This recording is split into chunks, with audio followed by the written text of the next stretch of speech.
ప్రార్థన ఎలా చేయాలి అనేటువంటిది ప్రభువారు ఇక్కడ చెప్తూ ఉన్నారండి. చాలామంది మీరు గమనించారో లేదో కానీ నాకు ప్రార్థన చేయటం రాదండి అంటారు.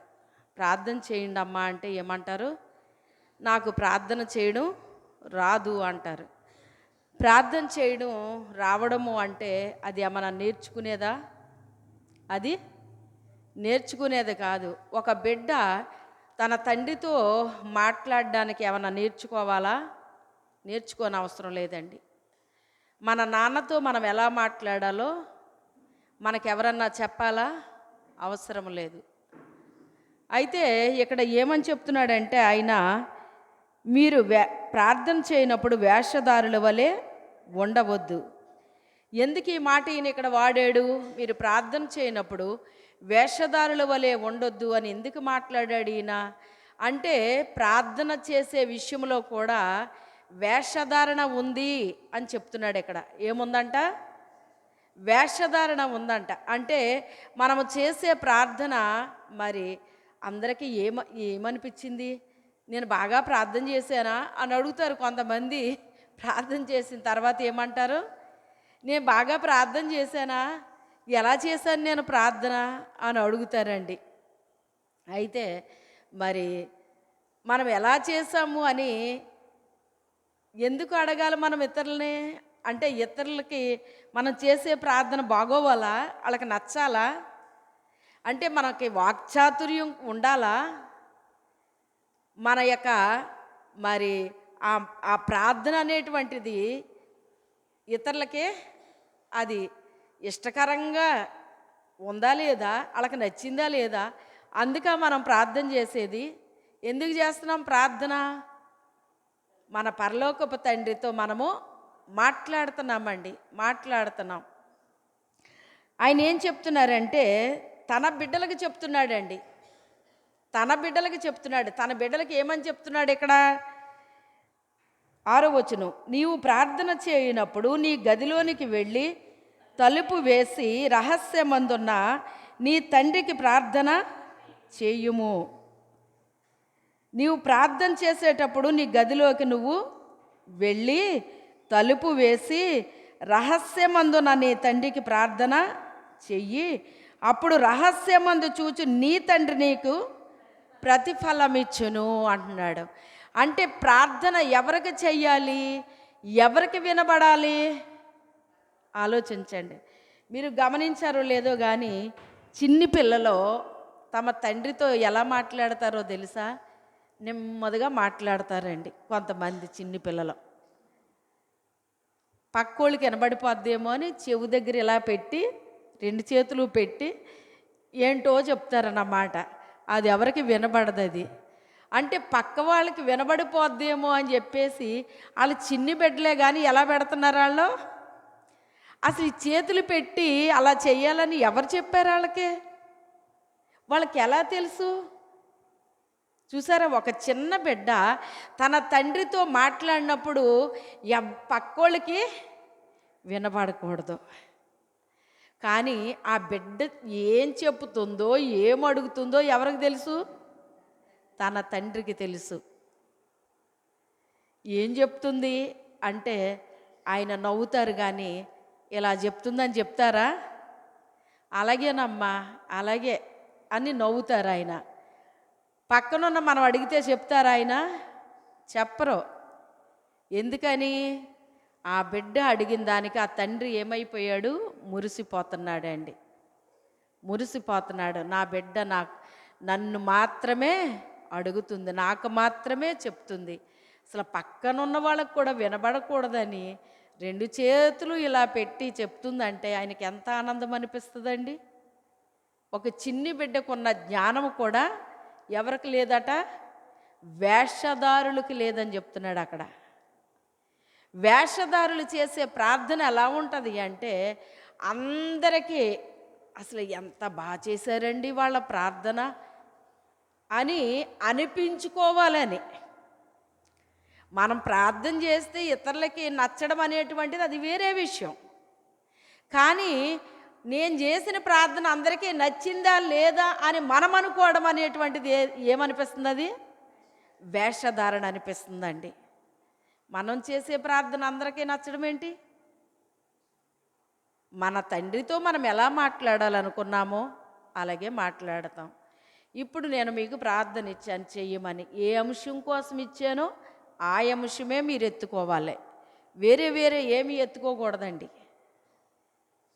నేను దేని కొరకు ప్రార్థన చేయమన్నానో దాని కొరకే మీరు ప్రార్థన చెయ్యాలి. మీరు ఒంటరిగా ఉన్నప్పుడు, మీకు అవసరమైనప్పుడు, మీరు దారిలో ఉన్నప్పుడు, లేక ప్రయాణంలో ఉన్నప్పుడు, మీరు ఇంటిలో ఉన్నప్పుడు, మీరు పర్సనల్గా ప్రార్థన చేసుకున్నప్పుడు, ఒక్కొక్క సమయంలో ఒక్కొక్క రీతిగా ఉంటుందండి ప్రార్థన. చూడండి, దానియేలు అసలు ఉన్నత స్థానంలో ఉన్నాడండి ఆయన. అతను ఎక్కడున్నాడు? ఒక ఉన్నత స్థానంలో ఉన్నాడండి. ఆ దేశంలో అతని పైన ఇంకా అధికారం ఉన్నాడా? లేదు. అతను ప్రతి దినము ముమ్మారు తన ఇంటిలోకి వెళ్ళి యెరూషలేము తట్టు కిటికీలు తెరిచి అతను మోకాళ్ళుని ప్రార్థన చేసేవాడని వాక్యం చెప్తుందండి. అంటే యెరూషలేము తట్టు కిటికీలు తెరిచాడు అంటే మన యేసయ్య తట్టు మన హృదయాన్ని తెరవాలండి. ఇప్పుడు యెరూషలేము తట్టు నేను కిటికీలు తెరుతానంటే మనం అక్కడ ఉన్నామా? లేము. మరి ఏం తెరవాలి? హృదయం అనే తలుపు తెరవాలండి. లోకానికి తలుపు మూయాలండి. నీ గదిలోకి వెళ్ళి నువ్వు తలుపు మూసుకోమంటే మనం ప్రయాణంలో ఉన్నాము, అక్కడ గది ఎక్కడ ఉంటుంది? మనం ఏదో పని చేసుకుంటున్నాం, పని చేసుకునేటప్పుడు తలుపు ఎలా మూస్తాం? అలా కాదు. మనం పర్సనల్గా ప్రార్థన చేసేటప్పుడు అప్పుడు మనం గదిలోకి వెళ్తామండి. అప్పుడు మనం గదిలోకి వెళ్తాం. అప్పుడు తలుపు మూసుకొని, అంటే తలుపు ఎందుకు మూసుకోవాలి? డిస్టర్బెన్స్ లేకుండా, ఒక ఏకాగ్రతగా, ఏ శబ్దాలు మనకి అంటే బయట విషయాలు మన చెవుల్లో పడకుండా కేవలం మన తండ్రితో మనం మాట్లాడుకునేటప్పుడు ఎటువంటి డిస్టర్బెన్స్ లేకుండా మనము చూసుకుంటామండి. అది ప్రయాణంలో ఉన్నప్పుడు డిస్టర్బెన్స్ ఉండదా? పని చేసుకునేటప్పుడు డిస్టర్బెన్స్ ఉండదా? ఉన్నప్పటికైనా కూడా ఎక్కడైనా కూడా మనం తండ్రితో మనం ఏం చేస్తాం? మాట్లాడతామండి, మాట్లాడతాం.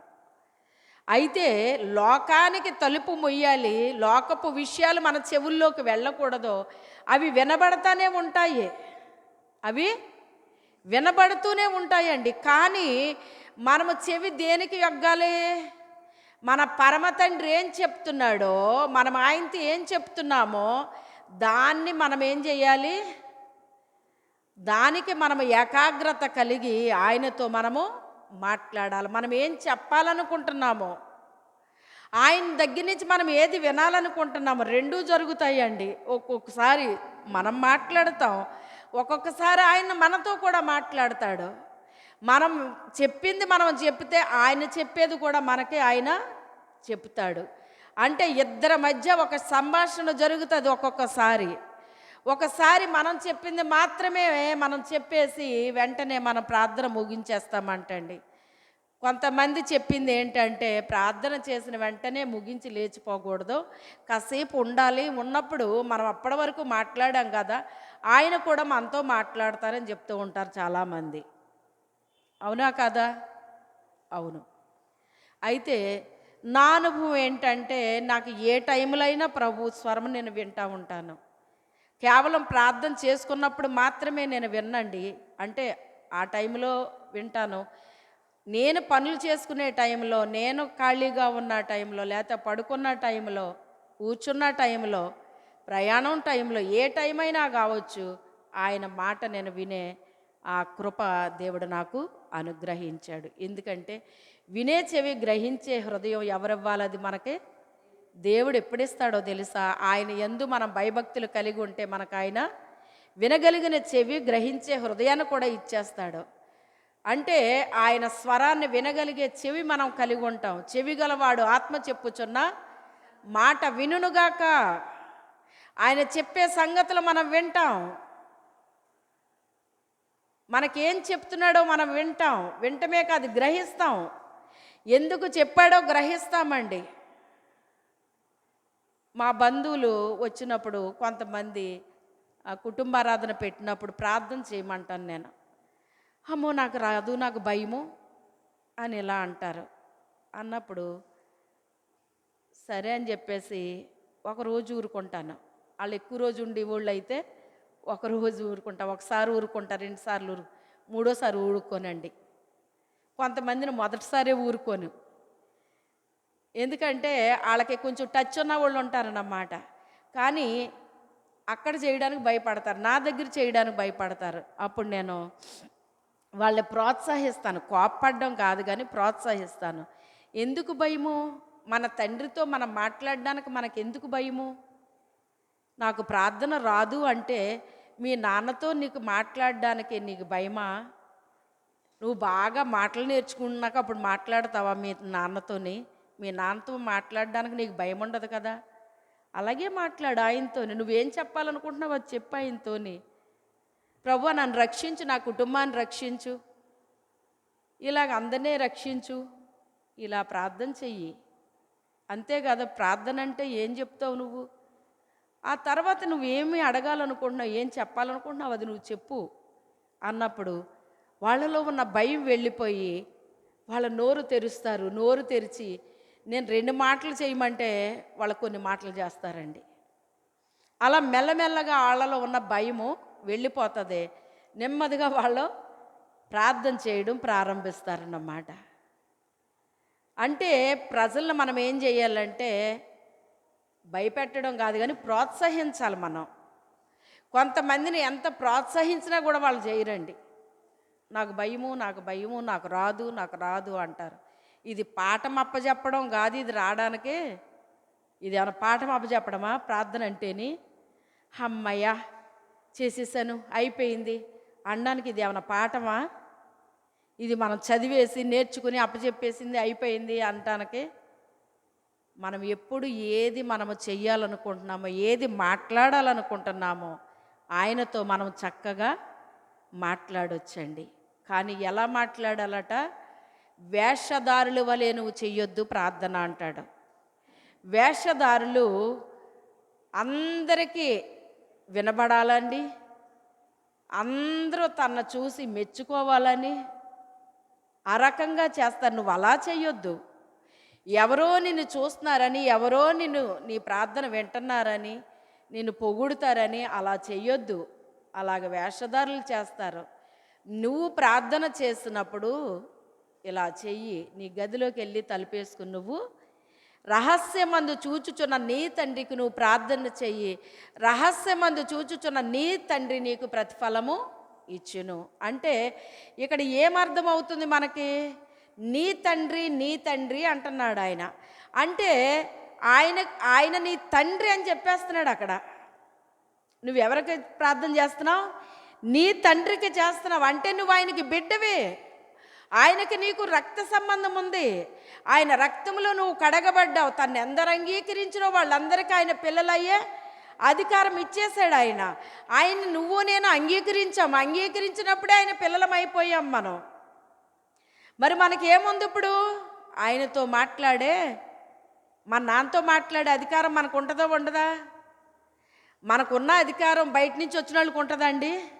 చెప్పండి, ఉంటుందా? మనం మాట్లాడినంత ఫ్రీగా స్వతంత్రంగా బయట నుంచి వచ్చిన వాళ్ళు మాట్లాడతారా? ఎందుకని? వాళ్ళకి ఆ రిలేషన్ లేదు. ఆయనకి వాళ్ళకి సంబంధము లేదు. ఆయన్ని అంగీకరించిన వాళ్ళు కాదు వాళ్ళు. మనమైతే ఆయన్ని అంగీకరించాము. ఆయన పిల్లలయ్యే అధికారం మనకి ఇచ్చాడు. ఆ అధికారం మనం పొందుకుని అనుదినం అనుక్షణం ఆయన ఆత్మతో మనం నడిపించబడుతున్నాం. ఎందరు దేవుని ఆత్మ చేత నడిపించబడుదురో వాళ్ళందరూ ఆయన కుమారులు అనబడుదురు అని వాక్యం చెప్తుంది. రోమీలకు రాసిన పత్రికలో ఆ మాట లేదా? 12వ అధ్యాయం 14వ వచనంలో ఆ మాట లేదా? ఎందరు దేవుని ఆత్మ చేత ఆయన పిల్లలమైతే ఎలా నడిపించబడతామంట? ఆయన ఆత్మ చేత మనం నడిపించబడతామంట అండి. ఆయన ఆత్మ మనల్ని ఏం చేస్తుంది? నీతిలో నడిపిస్తుంది, పరిశుద్ధతలో నడిపిస్తుంది, యథార్థతలో నడిపిస్తుంది, నమ్మకంగా నడిపిస్తుంది, పవిత్రతలోకి నడిపిస్తుంది.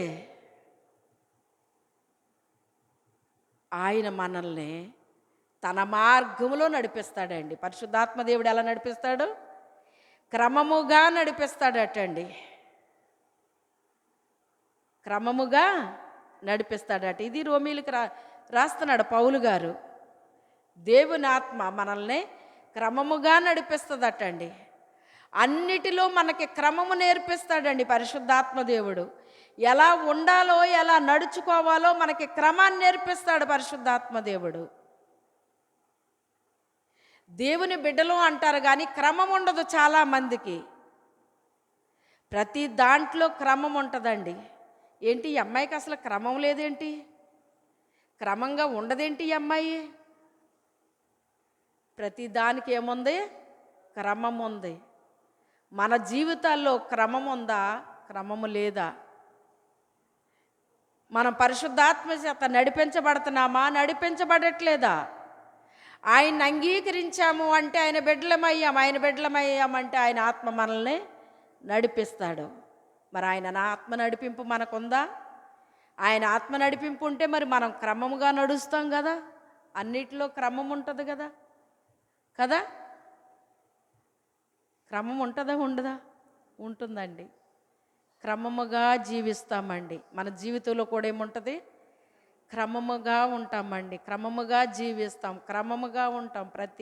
ప్రతి విషయంలో, ప్రతి సమయంలో క్రమం అనేటువంటిది మనం కలిగి ఉంటామండి, కలిగి ఉంటాము. అలాగే ఉపవాసం గురించి కూడా అదే మాట చెప్పాడు ఆయన. వేషధారుల వలె మీరు ఉపవాసం ఉండొద్దు. ఇంకా కిందకు వచ్చే కొలది ఆయన ఉపవాసం గురించి మాట్లాడుతున్నారు. వేషధారులు అయితే నేను ఉపవాసం ఉన్నానని వాళ్ళ ముఖాల వికారం చేసుకుని ఈరోజు నేను ఉపవాసం అండి అని అందరికీ తెలియపరచడానికి ఇష్టపడతా ఉంటారటండి. ఉపవాసం ఉన్నప్పుడు మనం కూడా కొంతమంది అడుగుతారు, పదే అడుగుతారు. అడిగినప్పుడు ఇంకా తప్పక చెప్పాల్సి వస్తుంది. అది వేరు. నేను ఉపవాసం ఉన్నట్టు అందరికీ తెలియపరచుకోవాలి అనుకోవడం వేరు. కొన్ని సమయాల్లో చెప్పకూడదు అనుకున్న చెప్పాల్సి రావడం వేరు. అది వేషధారణ కాదు. 10 మందికి నేను తెలియపరచుకోవాలి అనుకోవడం అనేటువంటిది అది వేషధారణ అవుతుందండి. అది వేషధారణ అవుతుంది. అయితే మీరైతే మీ పరలోకపు తండ్రికి మీరు చెప్పుకోవాలి. ఎలా చెప్పుకోవాలి? మొదట నీ గదిలోకి వెళ్ళు, తలుపేసుకో, తర్వాత నీ తలంటుకో, నీ ముఖాన్ని కడుక్కో. పరలోకమందు నీ తండ్రి నిన్ను చూస్తున్నాడు. ఆయనకి ప్రార్థన చెయ్యి. రహస్యముగా చూచుచున్న నీ పరలోకపు తండ్రి నీకు ప్రతిఫలాన్ని ఇస్తాడు ఆయన అంటున్నాడు. ఇక్కడ కూడా నీ తండ్రి అని చెప్తున్నాడు ఆయన. నీ తండ్రి, నువ్వు ఆయనకి బిడ్డవి. అందరిలాగా నువ్వు చెయ్యకు ఉపవాసం, నువ్వు ఇలా చెయ్యి ఉపవాసం. ప్రార్థన ఇలా చెయ్యి అని చెప్పాడు. తర్వాత ఉపవాసం కూడా ఇలా చెయ్యి. రహస్యమందు చూచుచున్న నీ తండ్రి నీకు ప్రతిఫలాన్ని ఇస్తాడు ఆయన. నువ్వెవరికో చూపించుకోవాల్సిన అవసరత లేదు, ఎవరికో చెప్పాల్సిన అవసరత లేదు. 10 మందికి నువ్వు తెలియపరచుకోవలసిన అవసరత నీకు లేదు.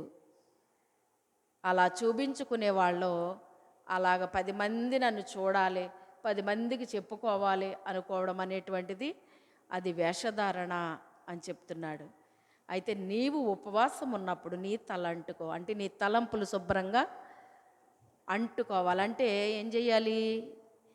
మురికి తలంపులు ఏమైనా ఉంటే, మనమందరం కూడా వారానికి 1 సారి 2 సార్లు తలస్నానం చేస్తామో చేయమా?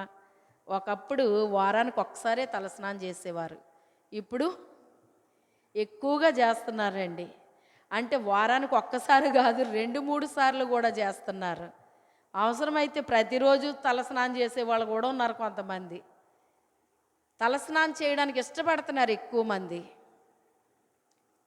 వారానికి 1 సారి చేసేవారు. అంటే తలలో ఉన్న మురికి ఎక్కడి నుంచి వచ్చింది? ఆటోమేటిక్గా వస్తుంది. ఎక్కడున్నాం మనం? లోకంలో ఉన్నాం. ఎక్కడున్నాం? లోకంలో ఉన్న లోక మాలిన్యము మనం అంటించుకోపోయినా అంటుకుంటూ ఉంటుంది. మనం బయటికి వెళ్తే దుమ్ము మన మీద పడుతుంది. దుమ్ము వచ్చి నా మీద పడు అని మనం చెప్పవసరం లేదు. నా మీద పడొద్దు అంటే అది మానేయదు, పడు అంటే వచ్చి పడదు. అది సహజం. అది లోకంలో అది దుమ్ము అనేటువంటిది ఉంటుంది. అది గాలేసినప్పుడు ఏమవుతుంది, మనుషుల మీదకి ఎగిరి పడుతుంది. మన తల అంటుకున్నప్పుడు కంటే తలకు ఆయిల్ పెట్టుకుంటే బాగా అంటుకుంటుందండి. ఆయిల్కి ఏం చేస్తుంది, అది అంటుకుంటుంది. అంటుకుని అది జిడ్డులాగా అయిపోతుంది. అందుకే ఏం చేస్తాము, తల స్నానము చేస్తాము. అంటే మురికి, జిడ్డు అన్నీ వదిలించుకుంటాం. అలాగే ఈ లోకంలో ఉన్నాం గనక మనము కూడా ఏం చేయాలి, ఉపవాసం ఉండాలి అని నీకు అనిపించినప్పుడు ఫార్మాలిటీగా ఉండకూడదు. ఈరోజు ఉపవాసం కదా, ఈరోజు ఉండాలి, ఉండకపోతే బాగోదు అంటే ఎవరి కోసం ఉంటున్నారా మీరు ఉపవాసం? ఎవరన్నా ఏమన్నా అనుకుంటారనా? కాదు. నీకు ఉండాలనిపిస్తే ఏం చేయాలి, నువ్వు ఉండాలి. ఉపవాస దినం ప్రకటించినప్పుడు ఉపవాసం ఉండడం మంచిది. ఎవరి కోసమో కాదు, నీ కోసం నువ్వు ఉండాలి, నీ కుటుంబం కోసం ఉండాలి, లేకపోతే ఆత్మల రక్షణ కోసం ఉండాలి, సంఘ అభివృద్ధి కోసం ఉండాలి, దైవ సేవకుల కోసం ఉండాలి. ఇవన్నీ ఉండాల్సిన ఉపవాసాలండి ఇవి. ఇవన్నీ ఉండాల్సిన ఉపవాసాలండి ఇవి. అయితే నీ తల అంటుకో, తలకి మురుకు పడుతుంది. ఆ మురుకు ఏం చేసుకోవాలి, మనకు మనమే వదిలించుకోవాలి. ఎవరు మనకు వదిలించరు.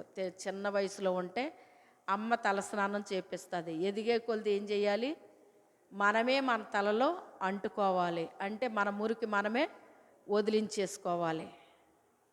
ముఖం కడుక్కోవాలి అంటే మన కళ్ళను కడుక్కోవాలి, మన నోరును కడుక్కోవాలి, మన నాలుక, పెదవులు, ఇవన్నీ ఉదయాన్నే లేచి బ్రష్ చేస్తాం కదా,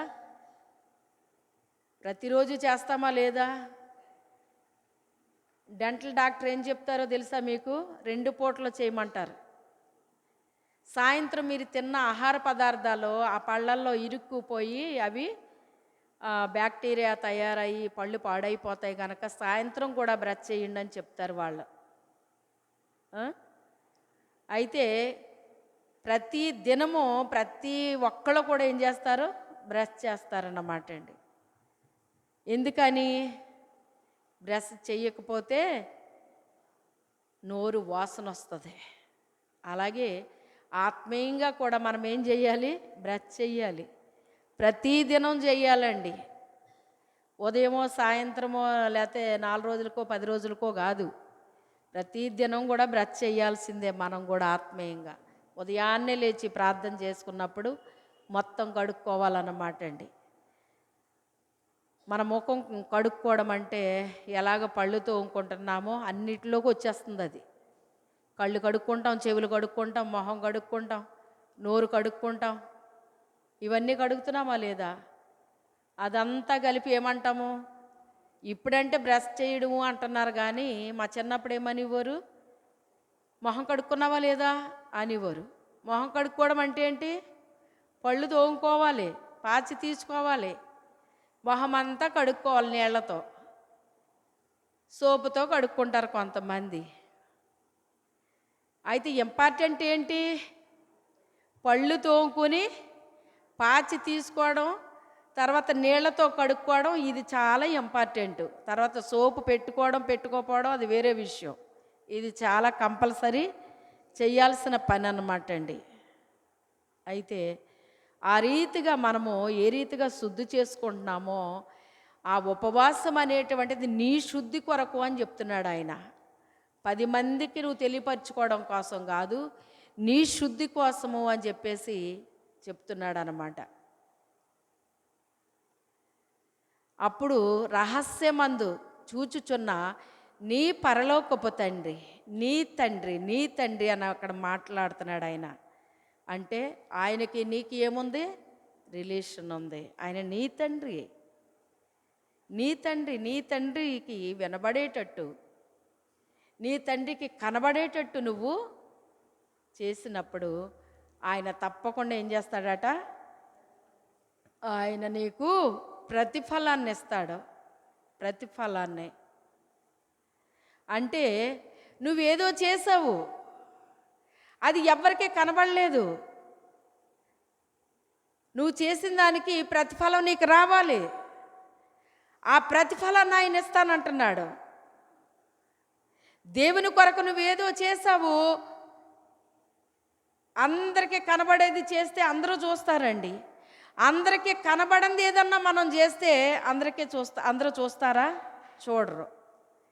కానీ ఎవరు చూస్తున్నారు? మన తండ్రి మనల్ని చూస్తాడు. మన తండ్రి మనల్ని చూసి అప్పుడు మనకేమిస్తున్నాడంట? ఆయన ప్రతిఫలము. నా బిడ్డ నా కోసం ఇలా చేసింది, ప్రతిఫలం నేను ఇవ్వలేదు కదా, ప్రతిఫలాన్ని నేను ఇవ్వాలి నా బిడ్డకి అని చెప్పేసి ఆయన ఏం చేస్తాడట? ప్రతిఫలాన్ని ఇస్తాడట.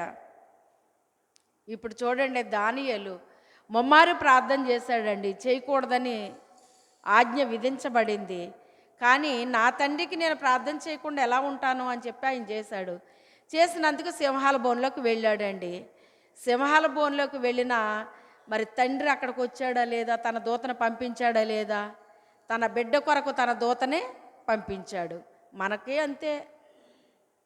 మనం ఆయన బిడ్డలమైనప్పుడు, మనకు శ్రమ వచ్చినప్పుడు తన దూతను మన కొరకు పంపిస్తాడు ఆయన. ఏ సింహాలు మనకి హాని చేయవు, వాటి నోటికి మనల్ని అప్పగించడు ఆయన. మనల్ని కాపాడుతాడు, భద్రపరుస్తాడు. అది క్రూర మృగమే. సింహం అంటే ఏంటండి? అది క్రూర మృగం. అది చీల్చి చెండాడుతుంది. కానీ అది కామ్గా పడుకుందంట. అలాగా అతన్ని ఏమీ చేయలేదు. గల కారణం ఏంటి? అతను నమ్మకంగా దేవుడికి జీవిస్తూ ఉన్నాడండి. యథార్థంగా జీవిస్తూ ఉన్నాడు, పరిశుద్ధంగా జీవిస్తూ ఉన్నాడు, శ్రేష్టమైన బుద్ధి కలిగి ఉన్నాడు. అవన్నీ ఎవరికి కనబడుతున్నాయి? దేవుడికి కనబడుతున్నాయి. అవి మనుషులకు కనిపించినా కనిపించకపోయినా అతనంతగా క్రమముగా ఉండకుండా చెయ్యాలని వాళ్ళు ప్రయత్నం చేశారండి. ఇతను క్రమముగా ప్రార్థన చేస్తున్నాడు ప్రతి దినమునే. ఈ ప్రార్థన చేయకుండా చెయ్యాలి అని చెప్పేసి ప్రయత్నం చేశారు కానీ అతను క్రమం తప్పాడండి? తప్పలేదు. సింహాల బోన్లోకి వెళ్ళాల్సి వస్తుంది అని చెప్పినా కూడా అతను మానలేదు.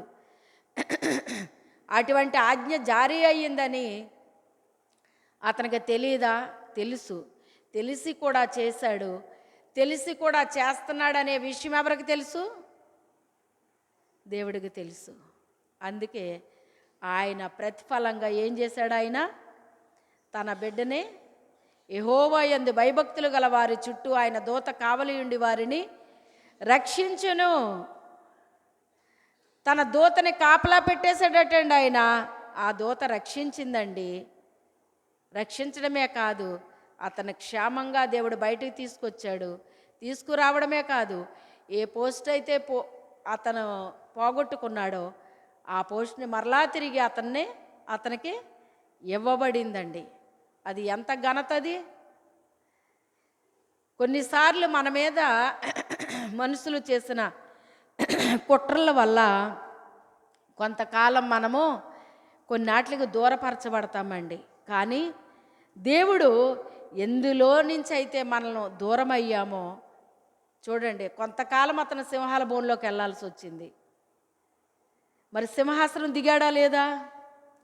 బోన్లోకి వెళ్ళాడా లేదా? అది కొంతకాలమే ఆ శ్రమ. మరలా తిరిగి ఏ సింహాసనం మీద అతను కూర్చున్నాడో మరలా అదే సింహాసనాన్ని అతను ఎక్కించేశాడండి దేవుని నామానికి మహిమ కలుగును గాక. అయితే ఈ చివరి దినాలలో దేవునికి నమ్మకంగా జీవిస్తున్న మన జీవితాల్లో ఒకవేళ ఏదైతే మనం కోల్పోయామో తిరిగి దేవుడు అది మనకి అనుగ్రహిస్తూ ఉన్నాడండి. మనుషులైతే ఇంక అసలు మనం కనబడము, ఇంకా ఏదో అయిపోతారు వాళ్ళు. ఇంకా ఈ దెబ్బతో ఇంక వీళ్ళు వీళ్ళు ఏమీ బయటకు కనబడరు. ఇంకా అయిపోయింది వీళ్ళదే. వీళ్ళ చరిత్ర అయిపోయింది ఇంకా అనుకున్న టైంలో దేవుడు ఏం చేస్తాడంటే అప్పుడు ఎంటర్ అయిపోతాడు. ఆయన ఎంటర్ అయ్యి తన కార్యాన్ని ఆయన జరిగిస్తాడు. ఏది మనం పోగొట్టుకున్నామో మరలా తిరిగి అది ఇచ్చి మనల్ని గనపరుస్తాడు. ఆయన అంటాడు, నన్ను గనపరచు వారిని నేను గనపరుస్తానంటాడు. ఎప్పుడైతే దేవుడిని మనం గనపరుస్తూ ఉన్నామో అన్ని విషయాల్లో అన్ని సమయాల్లో పలు రకాలుగా ఆయన మనం గనపరచొచ్చండి. ఆ రైతుగా మనం ఎప్పుడైతే ఆయన గనపరుస్తున్నామో మనల్ని కూడా ఆయన ఏం చేస్తాడు? గనపరుస్తాడండి. ఘనత, కీర్తి, మహిమ మీకు ఇస్తాను నేను అంటున్నాడు ఆయన. ఏమిస్తాడట? ఘనత, కీర్తి, మహిమ మీకు ఇస్తానంటున్నాడు ఆయన. అటువంటి కృప దేవుడు మనకు అనుగ్రహించునుగాక. ప్రార్థన చేసుకుందామండి. పరిశుద్ధుడైన తండ్రి, మహోన్నతుడ, జీవాధిపతి, సర్వాధికారి, సర్వోన్నతుడ, సకల సృష్టికర్తవైన మా యేసు ప్రభువా నీకు వందనాలు, స్తోత్రాలు తండ్రి. యేసయ్య నా దేవ నా తండ్రి మీకే స్తుతులు వందనాలయ్యా, స్తోత్రాలు తండ్రి. పరిశుద్ధాత్మదేవుడా మీకే వేలాది వందనాలు స్తోత్రాలు చెల్లించుకుంటున్నాం ప్రభువా. ఈ సాయంకాల సమయంలో ప్రభువా నీ దివ్య వాక్యము ద్వారా నాతో మాతో అందరితో మీరు మాట్లాడారు ప్రభువా, నీకు స్తోత్రాలు తండ్రి. ప్రార్థన ఎలా చేయాలో, ఉపవాసం ఎలా ఉండాలో, ఏ రీతిగా నీతో మాట్లాడాలో ప్రభువా తండ్రి మీరు స్పష్టంగా తెలియపరిచారు తండ్రి. నాయన నీ బిడ్డలు ఇంకా నాయన నా తండ్రి ఇంకా తెలివిలేని వారిగా జీవిస్తుంటే ప్రభు అట్టి బిడ్డలకి నాయన నీ సహాయత అనుగ్రహించు నాయన.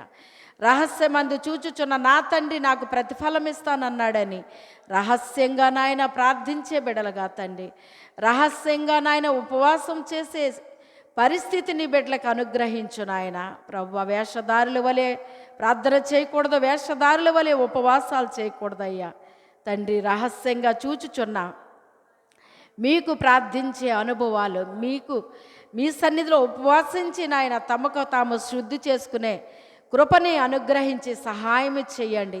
సమస్త విషయాల్లో మహిమ, ఘనత, ప్రభావాలు పొందుకోండి.